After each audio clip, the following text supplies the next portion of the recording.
Assalamualaikum warahmatullahi wabarakatuh. Waalaikumsalam warahmatullahi wabarakatuh. Kami dari kelompok 2 akan menyampaikan materi pada ruang kolaborasi tentang pemahaman sebagai capaian belajar UPD. Ini adalah daftar dari kelompok kami. Pemahaman peserta didik. Guru memperhatikan bagaimana peserta didik mendengarkan pertanyaan mereka dan bagaimana peserta didik mengkomunikasikan pemikiran mereka sendiri. Inti dari memunculkan dan menafsirkan pemikiran peserta didik adalah komitmen mendasar. Ketika guru memahami dan menghargai pemikiran siswa, mereka akan merasa lebih mampu memahami materi. Untuk contoh pemahaman 1, peserta didik mampu menafsirkan konsep pada materi siklus air. Ketika peserta didik melihat peristiwa hujan, peristiwa didik bisa menceritakan terjadinya hujan yang terbentuk dari proses siklus air.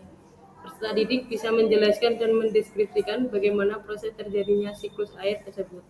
Dari mulai penguapan atau evaporasi, perubahan air yang membentuk awan yang bisa disebut kondensasi, yang terakhir hujan, partisipasi, dan masuknya air hujan ke tanah yang disebut infiltrasi.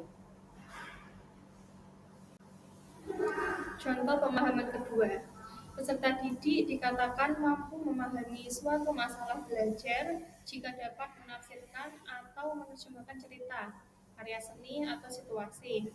Mampu menafsirkan pada level ini, peserta didik dapat mengidentifikasi makna dalam apa yang telah mereka pelajari melalui interpretasi, narasi, dan terjemahan.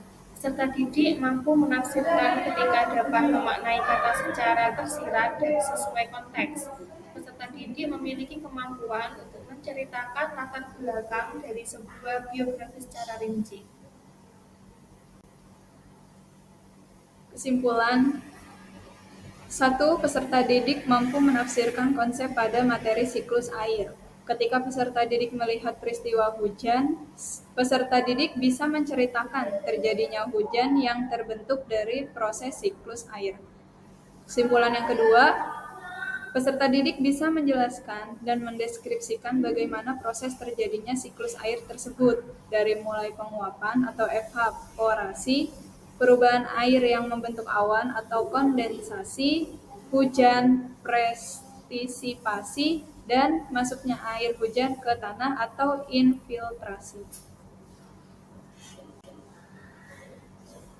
Kesimpulan yang selanjutnya yaitu mengukur pemahaman peserta didik terhadap pembelajarannya, yakni melalui cara penafsiran. Peserta didik dianggap mampu menafsirkan apabila peserta didik dapat menceritakan masalah belajar dengan mendengar penuh makna, menawarkan terjemahan yang tepat. Hal ini dapat dicapai dengan memberikan contoh yang beragam dan nyata dalam mata pembelajaran yang diajarkan, serta memberikan kasus atau permasalahan topik untuk berlatih dan mengevaluasi kemampuan peserta didik secara terus-menerus.